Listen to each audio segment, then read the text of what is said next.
আমার আল্লাহ কত সুন্দর সুষ্ঠু বিধান করে দিয়েছেন। ও মা, আপনার কোনো কাজে জিনার কাজে অংশগ্রহণ করা যাবে না, গুনার কাজে অংশগ্রহণ করা যাবে না। আল্লাহ তাআলা আপনার জন্য বৈধ সম্পর্ক করে দিয়েছেন। আমার যুবক ভাইদেরকে আমি বলবো, যুবকদেরকে বলবো, যুবকরা ইসলাম মেনে চলবা, নোংরা পথে যাবা না, বদনেশাই যাবা না, এরপরে মাস্টারবেশন করবা না, নোংরামি কোনো পথে যাবা না, স্কুলের বারান্দায় গিয়ে গার্লস স্কুলের সামনে গিয়ে মেয়েদেরকে বিরক্ত করবে না, মেসেঞ্জার হোয়াটসঅ্যাপে ইনবক্সে কোনো প্রকার বাজে কোনো কিছু করবা না, সুন্দর করে সুন্দর জীবন গঠন করবে। আল্লাহ বলছেন, ও যুবক, তুমি যদি তোমার যৌবনকে আমার কাছে ব্যয় করো, আমি তোমাকে আমার আশ্বাস দেবেন ছায় আমি তোমাকে জায়গা দিয়ে দেবো। জোরে বলি সুবহানাল্লাহ। কত বড় অফার আল্লাহ দিচ্ছেন। যুবকের ইবাদতের দাম সবচাইতে কম না সবচাইতে বেশি? বেশি। আমার বন্ধুগণ, এই দুনিয়া ছেড়ে সবাই চলে যাব আমরা, আপনিও যাবেন, আমিও যাব। সবচেয়ে বড় পুঁজি হলো ঈমান। ঈমান ধ্বংস হয়ে যায় নেশা করলে পরে, ঈমান ধ্বংস হয়ে যায় জিনা করলে পরে, ঈমান ধ্বংস হয়ে যায় হারাম পথে চলে গেলে পরে। ঈমানদার কখনো হারাম কাজের দিকে জড়াবে না। আল্লাহ তাআলা বলছেন, শোনো, ঈমান যদি ভালো করে আনতে পারো, এক নাম্বার কার উপরে? আসতে বলবেন না, কার উপরে? নাম্বার 2 হলো রাসূলহি, নবীর উপরে। নবীর প্রতি মহব্বত দরকার আছে না নাই? রাসূলকে মহব্বত করতে হবে নিজের জীবনের চাইতে, কম না বেশি? আসতে কম না বেশি? এই জায়গায় যারা বসে আছেন, আমি সবার কাছে একটা উদাত্ত আহ্বান জানাবো। আজকে বাড়িতে গিয়ে শোয়ার আগ দিয়ে বুকের উপরে হাত রেখে আপনি একটু প্রশ্ন করবেন, আব্দুল্লাহ আমিন, আব্দুর রহমান, আব্দুল মালিক, বুরহানুদ্দিন, তুই বলতো, তুই কি তোর জীবনের চাইতে বেশি রাসূলকে ভালোবাসতে পারছিস নাকি? আপনার মন যদি সায় দিয়ে দেয়, হ্যাঁ, আমার জীবনের চাইতে আমি রাসূলকে বেশি ভালোবাসতে পেরেছি, আল্লাহর কসম সেই বান্দা কখনো জাহান্নাম যাবে না। জোরে বলি সুবহানাল্লাহ। জীবনে কত স্বপ্ন দেখলাম আমরা, কত স্বপ্ন দেখলেন, কত স্বপ্নের রাত পার হয়ে গেছে, কিন্তু ইমানদার একজন মুসলমান রাসূলকে স্বপ্নে দেখলো না, এটা বড় তার জন্য গ্যাপ, এটা শূন্যতা। আমি আপনাদেরকে আজকে কিছু আমল শিখাই দেব, সে আমলগুলো রেগুলার করলে পরে রাসূলকে স্বপ্নে দেখা সম্ভব। বলবো সবাই শুনবেন, বলবো। আমার বন্ধুগণ, একটু ঈমান, নবীকে জীবনের চাইতে বেশি ভালোবাসতে হবে। সাহাবায়ে কেরাম যতটুকু স্টাডি করেছি, এই পৃথিবীতে নবীদের পরে সাহাবীদের মর্যাদা কেন হলো, আমি যতটুকু স্টাডি করেছি, আমি এই ভাঙ্গাচোরা স্টাডি দিয়ে আমি যতটুকু বুঝতে পেরেছি, সাহাবীদেরও 2 চোখ, আমাদেরও 2 চোখ, সাহাবীদের 2 কান, আমাদেরও 2 কান, সাহাবীদের 2 হাত, আমাদেরও 2 হাত, কিন্তু সাহাবীদের দাম, এত মান, এত মর্যাদা কেন বেড়ে গেল? এর মূল 1 নম্বর কারণ হলো, প্রত্যেক সাহাবী রাসূলকে জীবনের চাইতে তারা বেশি ভালোবেসেছে। যদি বলি সুবহানাল্লাহ, আরো জোরে বলি সুবহানাল্লাহ। রাসূলকে আমরা কেন স্বপ্নে দেখবো? অবশ্যই দেখবো। আমলটা করতে হবে, ধ্যানটা করতে হবে। যদি কোনো বান্দা নিয়মিত প্রত্যেক রাত্রিবেলা সূরাতুল ফাতিহা পড়বে, সূরা ইখলাস 3 বার পড়বে, ঘুমের দোয়াটা পড়ে নেবে, ঘুমে যাওয়ার দোয়াটা পড়ে নেবে, সুবহানাল্লাহ, আলহামদুলিল্লাহ, আল্লাহু আকবার বলবে, এরপর ঘুম না আসা পর্যন্ত সে শুধু পড়বে, আল্লাহুম্মা সাল্লি আলা মুহাম্মাদ ওয়া আলা আলি মুহাম্মাদ কামা সাল্লাইতা আলা ইব্রাহিম ওয়া আলা আলি ইব্রাহিম ইন্নাকা হামিদুম মাজিদ। যার ঘুমের পূর্বে দরুদ শরীফ বেশি পড়া হয়ে যাবে, আমি আপনাকে হলফ করে বলতে পারি, কোন একটা রাত নবীজি আপনার সঙ্গে সাক্ষাতে মিলিত হয়ে যাবে। সম্মানিত ভাইরা, আজকে এমন কোন পাপ নাই যে পাপ আজকে সমাজে উপস্থিত নাই, সবই আছে। আপনি কি চান? আমার দেশে এমন কোন আকাম কুকাম নাই যা নাই। গোটা পৃথিবীতে মদ বিক্রির পরিমাণ বছরে কত জানেন? $1600 বিলিয়ন। পতিতাবৃত্তি হয় বছরে, পতিতাবৃত্তির কারবারে এই লেনদেন হয় প্রায় $400 বিলিয়ন। জুয়ার কারবার হয় $300 বিলিয়ন। আমার দেশে এরকম ব্যবসায়ী নাই? এগুলো ব্যবসায় আছে না নাই? মদ বাইরে থেকে নিয়ে আসে, ইম্পোর্ট করে, আছে না? 5 স্টার হোটেলগুলো চলে না? কথা বললেই তো আমরা দোষী হয়ে যাই।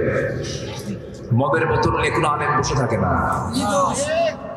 মদের বোতলের সাথে আলেমদের কোনো সম্পর্ক নাই। মদের বোতল নিয়ে তারাই নাইট ক্লাবে যায় যারা ইসলামকে বরদাস্ত করতে পারে না।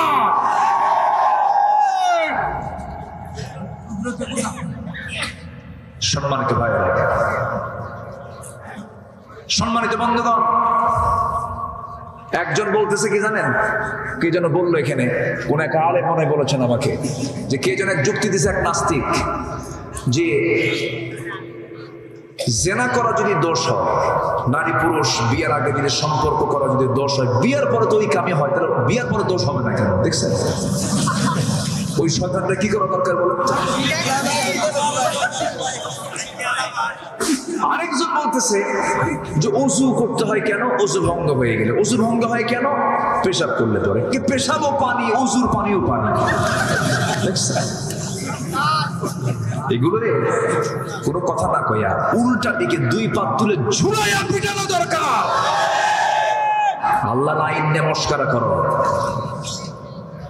আছে না নাই? আচ্ছা, এগুলো বদমাইশ। সেগুলো আল্লাহ যেগুলো হারাম করেছেন তার মধ্যে কল্যাণ আছে নাকি? কল্যাণ আছে না।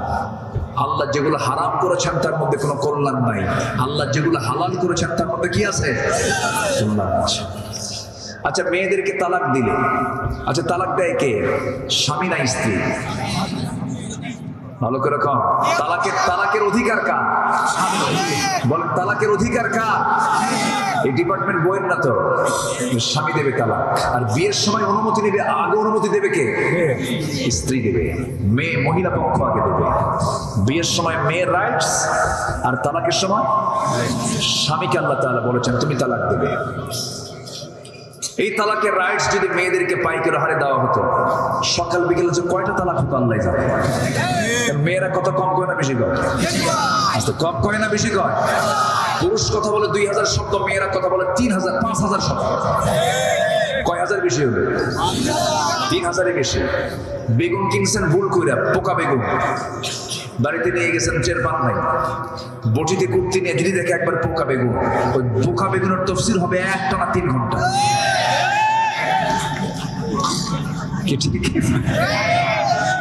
মেয়ের একটা কথা বেশি বলে, তো এই কথা যারা বেশি বলে তাদের হাতে যদি এই তালাকের আইন দিয়ে থন, তাহলে তালাক আপনি খাবেন না সকাল বিকেল? উপায় নাই। কঠিন ব্যাপার। আবার মেয়েরা যে কথা বেশি বলে দরকারও আছে। বাচ্চা লালন পালন করে কে? বাবা না মা? মারা সন্তান লালন পালন করতে গেলে কথা কম লাগে না বেশি লাগে? বেশি লাগে। ছোট বাচ্চা তো, বাবা এটা করিস না, বাবা খা, বাবা খা, বাবা থাম, কান্দিস না, ও বাবা, কত কথা আমার মা বলতেছে, কোনো বিরক্তি নাই, একদম ঘন্টার পরে ঘন্টা জিকির করে যাচ্ছে। আপনি পারবেন? পারবেন আপনি? পুরুষের কোলে যদি সন্তান তুলে দিয়ে বলা হয় তুমি 1 ঘন্টা একটু দেখো, বাপ বলবে বাবা থামো, বাবা থামো, বাবা থামো,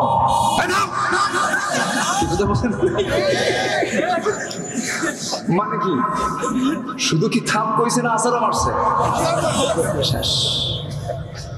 এই জন্য আল্লাহ তাআলা সবাইকে সবকিছু দেন নাই। মেয়েদের দায়িত্ব হলো বাচ্চা থামানো, ওদের দায়িত্ব সমাজ থামানো নয়। এই সমাজ দেখবে, পুরুষ সমাজ দেখবে কারা? পুরুষ। সিনিয়র কে? পুরুষ না মহিলা? এই সিনিয়র কে কত? আদম সিনিয়র না হাওয়া সিনিয়র? সিনিয়র কে? আদম। তাহলে পুরুষ হলো সিনিয়র, জুনিয়র কে? মহিলা। মহিলা হলো সিনিয়র নাকি জুনিয়র? মহিলা জুনিয়র আর পুরুষ সিনিয়র। আচ্ছা, এখন কি হয়ে গেছে? সিনিয়র কে? আর সিনিয়র হয়ে গেছে কি? সিনিয়র হয়ে গেছে হলো মহিলা, আর জুনিয়র হয়ে গেছে হলো পুরুষ। কথা বুঝতেছেন না আপনারা? বুঝেন? আসেন দোয়া করি। জোরে বলে ইনশাআল্লাহ। আমার দিকে তাকান। নামাজ কি সবাই পড়বো 5 ওয়াক্ত? প্রথমে দায়িত্ব দিয়েছে আগামী রমজান মাস হবে কি শেখার মাস। নামাজ পড়বেন সবাই 5 ওয়াক্ত। একটু কারা কারা হাত তুলে দেখেন, জোরে বলি আল্লাহ আমাদেরকে 5 ওয়াক্ত সালাত আদায় করার তৌফিক তুমি আল্লাহ দিয়ে দাও। জোরে বলি আমিন। আচ্ছা, তালাক দিলে পরে মেয়েদের শোনেন, কথাগুলো শুনতে হবে, একটু মনোযোগ দিয়ে শোনেন। এই ওয়াজগুলো সচরাচর সবাই করে না। তালাক যদি দেওয়া হয়, সেই তালাক প্রাপ্ত নারী অন্য কোন স্বামী যদি গ্রহণ করতে চায়, যেদিন তালাক হয়েছে তারপরের দিন কি বিয়ে হওয়া সম্ভব হবে? জায়েজ হবে? কি হয়ে যাবে? হারাম, বিয়ে হবে না, হবে না বিয়ে। তাকে অবশ্যই 3 মাস 10 থেকে 12 দিন তাকে অপেক্ষা করতে হবে। আল মুতাল্লাকাতু ইয়াতারাব্বাসনা বিআনফুসিহিন্না সালাসাতা কুরু, এখানে আলেম ওলামা আছে। তার এই যে তাকে ওয়েট করতে হচ্ছে, এখন তার ওয়েটটা করবে কখন? অন্যের বউ থাকতে আরেকজনের সঙ্গে পালায় দৌড় মারছে, আছে না নাই? এরকম কি মাসলা দিবেন তো? হ্যাঁ, একটা ছেলে আমাকে ফোন দিছে, সেদিন ফোন দিয়ে বলে, হুজুর একটা প্রশ্ন হলো, হুজুর 2 বছর ধরে একটা মেয়ের সাথে আমার খুব গুড রিলেশন, অনেক সম্পর্ক, গভীর সম্পর্ক, হুজুর হঠাৎ করে 2 মাস আগে সে আমাকে ফাঁকি দিয়ে চলে গেছে, হুজুর ওর কি হিসেবে গুনাহ হবে না? কথা কি বুঝতেছি? তো বললাম, প্রশ্ন করছো কে বাবা, একটু সামনাসামনি তোমাকে একটু দেখি। এই তো হচ্ছে অবস্থা। কি যে নোংরামি চলছে ইদানিং। কিছু রিসোর্ট তৈরি হয়েছে, কিছু ছোট ছোট ওই কবুতরের ঘর সিস্টেম। কি হাউস? Coffee house. হ্যাঁ, কিছু কফি হাউস তৈরি হয়েছে, ওটার আমি নাম দিয়েছিল বাকবাকুম বাকবাকু, বুঝলেন? কবুতরের ঘর, যে পানির উপরে একটু পানির ফোয়ারা দিয়া নিরিবিলি, যেন আকাম কুকামে যেন কোনো সমস্যা না হয়। আছে কিনা বলেন? আছে না নাই? এই নোংরামিগুলো চলছে আজ। তো তালাক প্রাপ্ত নারী 3 মাস দেরি করবে কেন? পুরুষের কি দেরি করা লাগে? পুরুষের দেরি তো দূরের কথা, একটা থাকতে আরেকটা নিয়ে আসতে পারে। ঠিক তো কয়নি, কিন্তু বিয়ে তো করে না যুবকরা।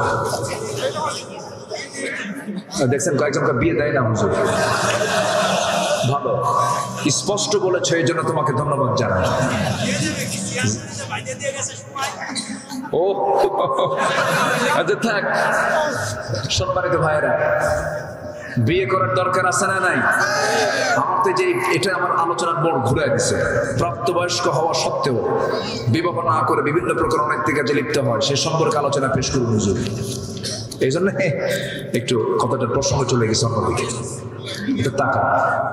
তাহলে তালাকপ্রাপ্ত নারীকে অপেক্ষা করতে হয় 3 মাস 10 দিন। যার স্বামী মারা গেল তাকে কি বলে? এলাকায় কি বলে? আমি আপনাদের কাছ থেকে কেন শুনতেছি জানেন? আপনাদের ভাষা হচ্ছে সবচেয়ে শুদ্ধ ভাষা। বলি আলহামদুলিল্লাহ।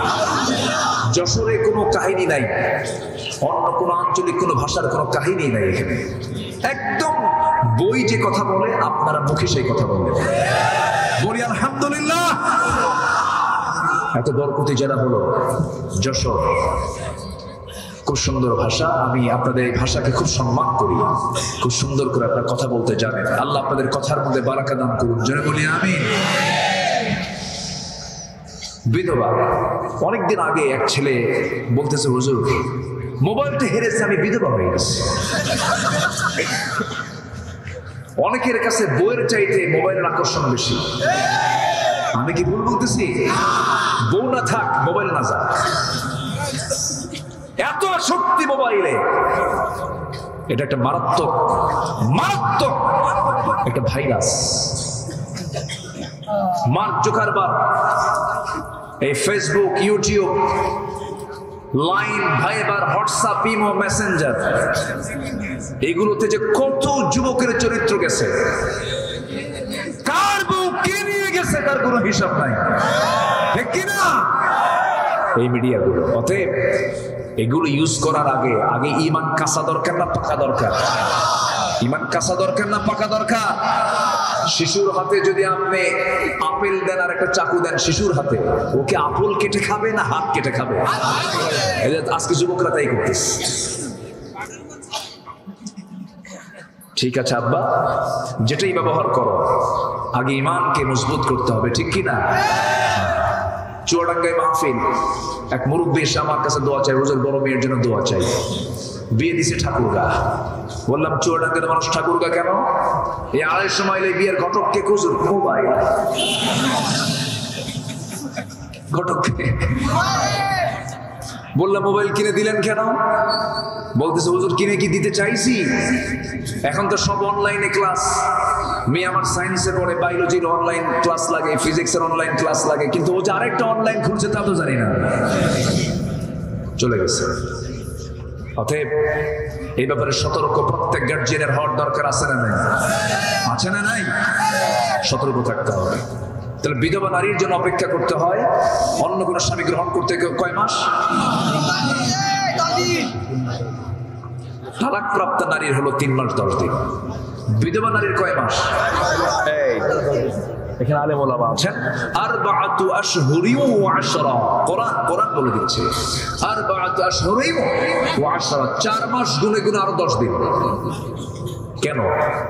শোনেন, রোগ ছড়াবো না আমরা রোগী হতে চাই না। আমি এই জন্যই আমি নির্যাসটা বলা একটু বোঝানোর চেষ্টা, যুবকরা মনোযোগ দিয়ে শুনবে কথাগুলো, আমার মায়েরাও শুনবেন। মায়েরা কয় ইসলাম নারীকে কি জিতাইছে? একটা পুরুষ একসঙ্গে যেদিন বউ মারা যায় তারপরে দিনে বিয়ে করতে পারে, আর আমাদের 3 মাস দেরি করো, 4 মাস দেরি করো, এরকম করে বিভিন্ন যুক্তি খাড়া করে। কিন্তু বিষয়টা একটু ভাবেন, দেখেন, হ্যাঁ নাসরিন টাসরিন তো আছেই। আচ্ছা আমার ভাইরা এই যদি প্রশ্ন করে, কিন্তু দেখেন বিষয়টা, পশ্চিমা একজন ডাক্তার চিকিৎসক এটা নিয়ে গবেষণা করেছেন, 2টা আয়াতকে নিয়ে গবেষণা করে। তিনি কি দেখেছেন? যখন কোনো মেয়ে স্বামীর সঙ্গে যখন মিলিত হয়ে যায়, স্বামী স্ত্রী যখন ইন্টারকোর্স করে, ইন্টারকোর্স যখন হয়ে গেল, নারী জাতি হলো নেবার জাতি, পুরুষ জাতি হলো দেবার জাতি। রিসিভ করবে নারী আর দিয়ে দেবে হলো পুরুষ। পুরুষ থেকে আগত যে ব্যাকটেরিয়া, যে প্রোটিনগুলো স্ত্রী বহন করে চলে, তার মাথা থেকে পা পর্যন্ত তা বহন হতে থাকে। এই ব্যাকটেরিয়া প্রোটিনগুলো তার শরীরে জমা হয়ে যায়। এই জমাকৃত প্রোটিন ব্যাকটেরিয়া তার শরীর থেকে যেতে 1 মাসে 30% শরীর থেকে বের হয়ে যায়, 2 মাসে 60% চলে যায়, 3 মাসে 90% চলে যায়। 3 মাস 10 দিন যখন চলে যায়, তার শরীর থেকে আগের সাবেক স্বামী, তার স্বামীর সমস্ত প্রোটিন ব্যাকটেরিয়াগুলো 3 মাস 10 দিনের ব্যবধানে সমস্ত ব্যাকটেরিয়াগুলো তার শরীর থেকে বের হয়ে যায়। যখন বের হয়ে গেল, অন্য কোন পুরুষ যখন স্বামী হয়ে তার জীবনে চলে আসবে, সে আর কোনো রোগাক্রান্ত হবে না। যদি 3 মাস যদি সে টাইমটা না যদি সে অতিক্রম করে, পূর্বের আগত স্বামীর শরীর থেকে ব্যাকটেরিয়া প্রোটিনগুলো থাকা অবস্থায় যদি নতুন করে কোনো পুরুষের ব্যাকটেরিয়া প্রোটিন যখন চলে আসবে, ডাবল ব্যাকটেরিয়া ডাবল প্রোটিন, মহারোগাক্রান্ত হয়ে যাবে। বিভিন্ন রোগ তার শরীরে দানা বেঁধে চলবে, সমাজে মহামারী দেখা দেবে, বিভিন্ন রোগ ছড়িয়ে পড়বে। সেই রোগাক্রান্ত হয়ে ব্যক্তি, সমাজ, সব জায়গায় ছড়িয়ে পড়বে, ভাইরাসগুলো ছড়িয়ে পড়বে, সমাজ অবিকল হয়ে পড়বে। এই জন্য আল্লাহ রাব্বুল আলামিন তালাকপ্রাপ্ত নারীকে এট এ টাইম 3 মাস 10 দিন দেরি করতে বলেছেন। কিন্তু প্রশ্ন হলো, বিধবা নারীর জন্য আরো 1 মাস বেশি কেন বলা হলো? তালাক যখন হয়ে যায়, তালাক হলে পরে স্বামীর প্রতি ওই মহিলার মোহাব্বত হয় না, রাগ হয়? রাগ হয়। কিন্তু স্বামী যদি মারা যায়, অ্যাক্সিডেন্ট করলো অথবা অসুস্থ হয়ে স্বামী দুনিয়া থেকে বিদায় হলে, স্ত্রীর মোহাব্বতটা কমে না, আরো বাড়ে, আরো বাড়ে। এই মোহাব্বতটা থাকার কারণে বিধবা স্বামীকে বলতে পারে না, স্বামীর শোকে বারবার কান্নাকাটি করে, স্বামীকে স্বপ্নের মধ্যে দেখে। এই যে স্বামীকে বারবার সে লালন করে, এই জন্য তার শরীর থেকে তার আগত স্বামীর ব্যাকটেরিয়া প্রোটিন যেতে আরো 1 মাস সময় বেশি লেগে যায় বলে আল্লাহ তাআলা 4 মাস 10 দিন অপেক্ষা করতে বলেছেন। জোরে বলেন সুবহানাল্লাহ। আমার আল্লাহ কত সুন্দর সুষ্ঠু বিধান করে দিয়েছেন।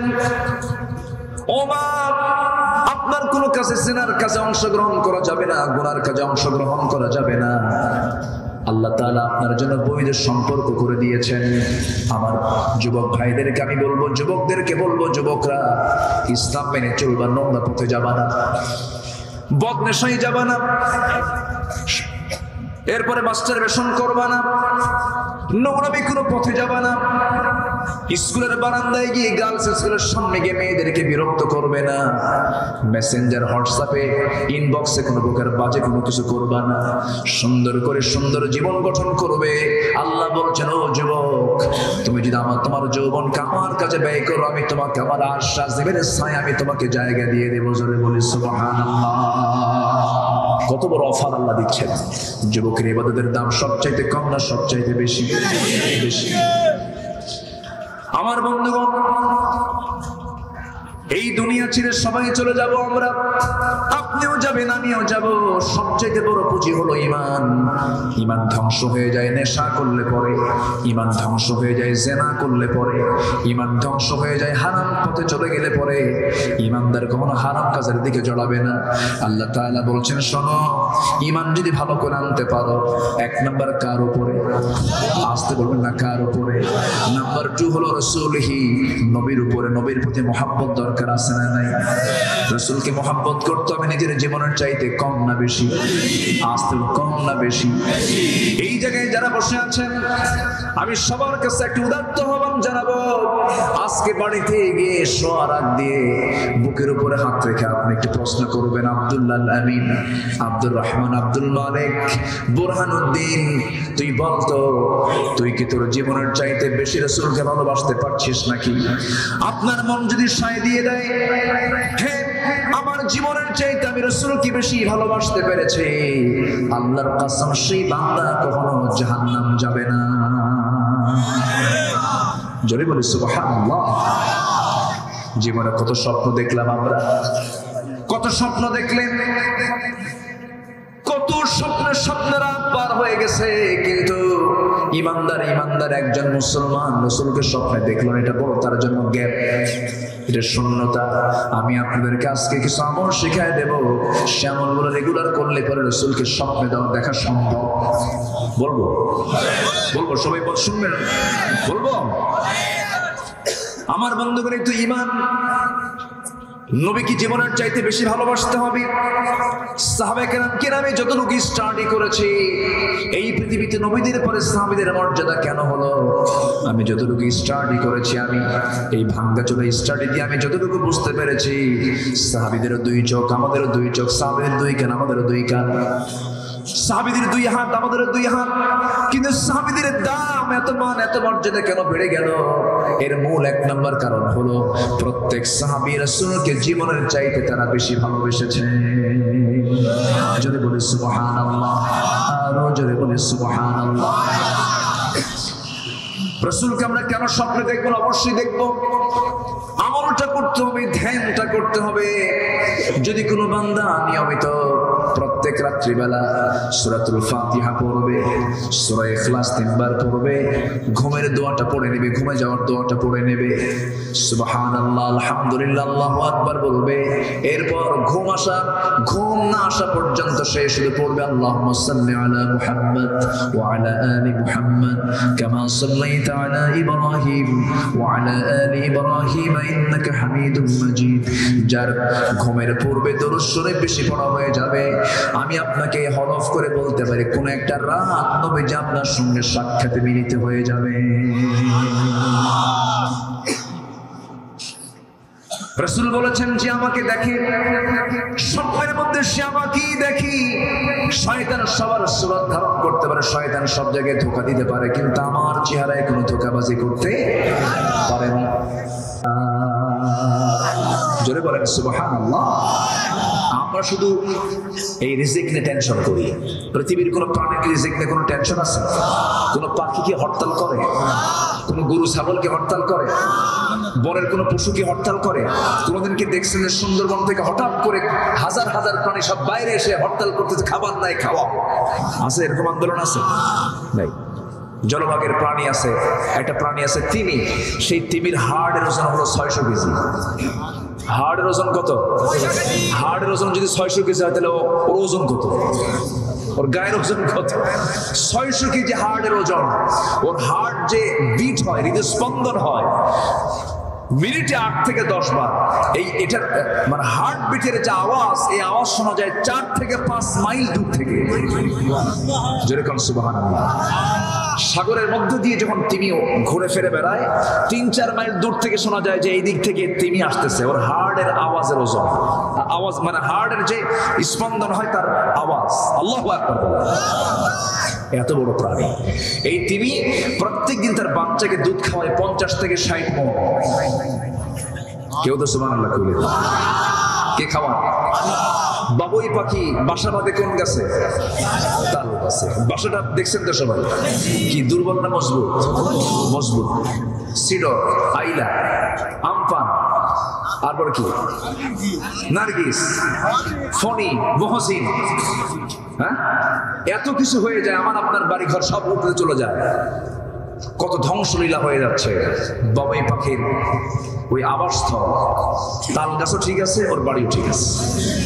কেউ তো সুবহানাল্লাহ বললেন। আচ্ছা, আমি আপনি কি বিমানে চড়ি না? বিমানে চড়ি তো, মানুষ তো বিমানে চড়ে নাকি? বিমানে চড়ে। বিমানে চড়তে চাইলে কি এখন বিমানে চড়তে পারবেন? কোথায় যেতে হবে? যশোর এয়ারপোর্টে যেতে হবে। তাও বিমান আছে কিনা আবার ফোন দিতে হবে, টিকিট কাটতে হবে, ইমিগ্রেশন করবে, চেক করবে তুমি সন্ত্রাসী কিনা। কত কি চেক করে এরপরে বিমানে চড়ে এরপরে যেতে হবে। আবার নামার সময় ব্যাগটা নয়, এইটা নয়, ওইটা নয়। বাবুই পাখির লাইফ স্টাইল কি আমার চেয়ে দুর্বল? ও কোনোদিন গাড়িতে চলে? হ্যাঁ, ও কোনোদিন হেঁটে চলে?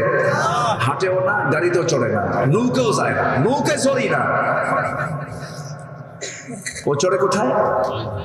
প্লেনে চড়ে। সে প্লেনের কি জ্বালানি টালানি লাগে? কোনো কিছু লাগে? কিচ্ছু লাগে না। শুধু বাইরে বের হবে, ঘর থেকে বের হয়ে সামনে প্ল্যাটফর্ম, সামনে তার মানে ফ্লাইং স্পট। সে শুধু সামনে দাঁড়ালো, মেশিনের মধ্যে একটা মেশিন সুইচ দিল, যেটা বিমান ওড়ার সিস্টেম, যেটা একটা চাপ দিয়ে চট করে দুটো পাখা বের করে দিয়ে মাল্লা খান দৌড়। আল্লাহর জিকির করতে করতে খাবারগুলো সব সংগ্রহ করে আবার বিমানে ফ্লাই করে একদম ল্যান্ডিং করলো বাড়ির সামনে, ঢুকে পড়ে বউকে একটা সালাম দিয়ে বললো, এই যে খাবার টাবার নিয়ে আসছি, আমার সামান টামান সব নিয়ে আসছি, দেখো তো ডিম বাচ্চাগুলো কি আছে, কি অবস্থা আছে। ফাইন করে ম্যানেজিং করে সে তার দিনগুলো রাতগুলো পাড়ি দিচ্ছে। চিন্তা করেন, কোনো প্রাণীর মধ্যে গন্ডগোল নাই, কোনো সমস্যা নেই, কোনো খাদ্যের ঘাটতি নাই। মানব জাতির মধ্যে আছে না নাই? আসতে বলবেন না, আছে না নাই? এটা কি খাদ্যের ঘাটতি না বন্টনের ঘাটতি? কিসের ঘাটতি বলেন? বন্টনের ঘাটতি। সম্মানিত ভাইয়েরা, কথা তো অনেক, বলবো আর কয়টা, কিন্তু এদিকে 12টাও বাজে, শেষও করতে দিচ্ছেন না, বাড়িও যাচ্ছেন না, আপনার নড়াচড়া করতেছেন না। আর আমি কি করি কত? বোরহান ভাই কই? কি করবো, শেষ করে দিই নাকি? আলোচনা চলো, হুজুর মরু। জি হ্যাঁ, জি জি, আমাকে সুযোগ দিয়েছেন, জি আলহামদুলিল্লাহ। এখন সাইয়েদনা জাবের চলে গেছেন বাড়িতে, গিয়ে বললেন, শোনো, দাওয়াত তো দিলাম রসুলকে, আমি কানে কেন বলছি, কিন্তু কাম তো হলো না, রসুল তো সবাইকে দাওয়াত দিয়ে দিচ্ছে। এখন বউ বলতেছে আলহামদুলিল্লাহ, জোরে কর আল্লাহু আকবার। সাইয়েদনা জাবের বলেন, আমার স্ত্রী, তুমি আলহামদুলিল্লাহ তো কইছো, ভালো, আলহামদুলিল্লাহ ঠিক আছে, কিন্তু ছাগল তো 6 কেজি, মানুষ তো 600, কি করা যায়? সাইয়েদনা জাবের স্ত্রী বললেন, বান্দা যা রিজিকের দায়িত্ব তা, আমরা চুপচাপ থাকি, রাসূল আসুক। সাইয়েদনা জাবেরকে রাসূল খুব পছন্দ করতেন। একদিন বাইরে থেকে মদিনা ঢুকতেছেন সব সাহাবীরা উটের পিঠে করে। সাইয়েদনা জাবের উটটা ছিল বুড়া। রাসূলকে এসে বলেন, হুজুর আমি তো আপনাকে খুব ভালোবাসি, আপনি আমাকে খুব ভালোবাসেন, কিন্তু এই বুড়া উট তো চলে না, সবাই আগে আগে চলে যাচ্ছে, আপনি আমার উটের জন্য একটু দোয়া করে দেন। আমার নবী যে লাঠি দিয়ে একটা গুঁতা মারছেন, উটের গায়ে একটা গুঁতা মারছেন, গুঁতা মারার সঙ্গে সঙ্গে এই বুড়া উট তাজা হয়ে এমন দৌড় মারছে, সবার আগে মদিনা পৌঁছে গেছেন জাবের। মদিনা আসার পরে সালাম মজা করে বলতেছেন, জাবের তোমার উট তো তাজা হয়ে গেছে, উট বেচবা, আমি কিনে নেব। জোরে বলেন সুবহানাল্লাহ। সাইয়েদনা জাবের বলছেন, যে আপনি কিনবেন, আমি দেবো না, এটা কথা হলো? নেন, কিনে নেন, এই যে টাকা নাও, উট দাও। টাকাও দিচ্ছেন। উট নিয়ে উটের লাগামটা হাতে নিয়ে বলছে, জাবের তুমি না আমাকে খুব ভালোবাসো, আমিও তোমাকে খুব ভালোবাসি, তোমার উটকে আমার নেওয়া বানায়, টাকা যখন দিয়ে দিছে টাকা তোমার কাছেই থাক, তুমি নাও, উটটাও নিয়ে নাও। নবীজি ফ্রি হয়ে যেতেন সবার সাথে। আমার নবীজি সেই জাবেরের বাড়িতে গিয়ে পৌঁছে সালাম দিয়ে বললেন, ও জাবের, তোমার বউকে আমার সালাম জানিয়ে বলো যে হাঁড়িতে গোশত পাকানো হয়ে গেছে সে হাঁড়ির ঢাকনা যেন না উঠায়, রুটি প্রস্তুত করে যে হাঁড়িতে রেখে দিয়েছে তার ঢাকনা যেন না টান দেয়। আজকে আমি কাউকে বন্টন করতে দেব না, আমি রাসূল নিজে আজকে সমস্ত সাহাবীদেরকে বন্টন করে খাওয়ায় দেব। আমার নবীজি বরকতি হাত নিয়ে নামলেন। নবীজির বরকতি হাতে আকাশের চাঁদ দ্বিখণ্ডন হয়ে যায়। আমার নবীজি আস্তে করে ওই হাড়ির কাছে চলে গেলেন, কোমরে গামছা বেঁধে তিনি খেদমতে নেমে গেলেন। সারা জীবন নবীজির একটা সুন্নাত দিক ছিল, রাসূল কখনো আগে খেতেন না। কেউ দুধ নিয়ে আসতো, রাসূল বলতেন আগে তোমরা খাও এরপর আমি খাবো। এমনকি আম্মা জান আয়েশা সিদ্দিকা পর্যন্ত বলেন, আমি তার বউ ছিলাম, আমি তার সামনে খাবার নিয়ে গেলে আমি নিজে কখনো রাসূলকে আগে খাওয়াতে পারি নাই। জোরে বলে সুবহানাল্লাহ। বলেন কোন স্বামী যদি বউয়ের সঙ্গে এমন আচরণ করে, সেই বউকে সেই স্বামীর বিরুদ্ধে কোনো কথা বলবে নাকি? কিন্তু এখনকার বউরা যদি একটু আগে খায়, স্বামী বলবে তুই তো বেয়াদব রে, তুই তো বেয়াদব, তুই তো আগে খেয়ে ফেলিস। কিন্তু না, আবার এরকম আছে অনেক মহিলা আছে স্বামীকে আগে খাওয়ান এরপরে নিজে খান, ভালো, এটা ভালো কাজ। কিন্তু মাঝে মাঝে আপনি এরকম করবেন, ইলিশ মাছ কিনে আনছেন, ইলিশ মাছ কিনে এনে বউকে বললেন এটা সুন্দর করে কুটে না, রান্না বান্না করো। বলেন তো ইলিশ মাছের মাথাটা বউ কাকে দেওয়ার চেষ্টা করে? কাকে? আপনি খান, সমস্যা নেই, একদিন খান, 2 দিন খান, সারা জীবন খাবেন? হ্যাঁ, একটু 2-1 দিন দিবেন বউকে যে তুমি সারা জীবন তো খাওয়াইছো, আজকে তো মাছের কাল্লাটা তুমি খাও। আমার মায়ের আজকে খুব খুব খুশি, হুজুর ভালো করে বলেন, 20 বছরের সংসার একটা দিন মাছের কাল্লা জোটে নাই আমার কপালে।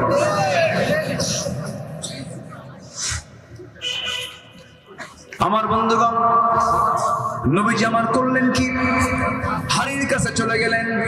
হাড়ির কাছে গিয়ে হাড়ির মুখটা খুলে তিনি বিসমিল্লাহ বলে যখন গোশত বন্টন শুরু করে দিলেন, রুটি বন্টন শুরু করে দিলেন, 600 সাহাবী তৃপ্তি ভরে সেই রুটিও খেলো, গোশতও খেলো।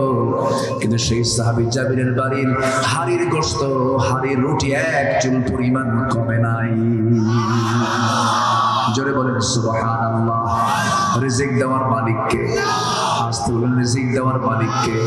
রিজিক বেড়ে যাবে কার হুকুম মানলে পরে, রিজিক বেড়ে যাবে নবীর প্রতি মহব্বত রাখলে। ঈমান আনবো আমরা ভালো করে। এরপর আল্লাহ রাব্বুল আলামিন 2 নাম্বার হুকুম দিয়েছেন, ওয়াজাহাদু ফি সাবিলিল্লাহি বিআমওয়ালিহিম ওয়া আনফুসিহিম ফি সাবিলিল্লাহ। যারা আল্লাহর রাস্তায় জিহাদ করবে জীবন দিয়ে, মাল দিয়ে, যারা জিহাদ করবে আল্লাহর পথে। একটা বড় আলোচনা ছিল, সময় তো অল্প, আজকে আর পারলাম না। জিহাদ নাম শুনলে পর অনেকের গা চুলকায়, আছে না? আছে না? আছে না? যে নামাজি জিহাদের নাম শুনলে ওর গা চুলকায়, ওর নামাজ হয় না, ঠিক কি না? জিহাদ আছে না নাই? মদ কি এমনি বন্ধ হবে? মদ কি এমনি বন্ধ হবে? জুয়া কি এমনি বন্ধ হবে? জিহাদের দরকার আছে না নাই? জিহাদ মানে কি চেষ্টা করা, জিহাদ মানে কি করা? চেষ্টা করে। মুজাহাদার দরকার আছে না নাই? এই 2টা কাজ যারা করবে, আল্লাহ রাব্বুল আলামিন নিজেই ঘোষণা দিচ্ছেন, উলাইকা হুমুস সাদিকুন। এই সমস্ত বান্দাগুলোই আমার কাছে এমন সার্টিফিকেট পেয়ে যাবে, এরাই হবে সত্যবাদী। এই সার্টিফিকেট দেব, আর এই বান্দাদেরকে আমি আল্লাহ জান্নাত বুঝে দেব। জোরে বলি সুবহানাল্লাহ। আল্লাহ তুমি সবাইকে আমল করার তৌফিক দিয়ে দাও। জোরে বলি আমিন, আরো জোরে আমিন, আরো জোরে আমিন।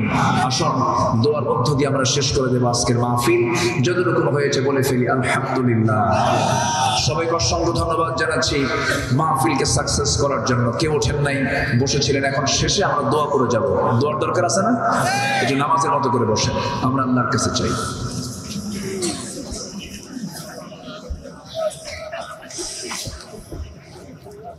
সবাই বলে সুবহানাকাল্লাহুম্মা ওয়া বিহামদিকা আশহাদু আল্লা ইলাহা ইল্লা আনতা আস্তাগফিরুকা ওয়া আতুবু ইলাইকা।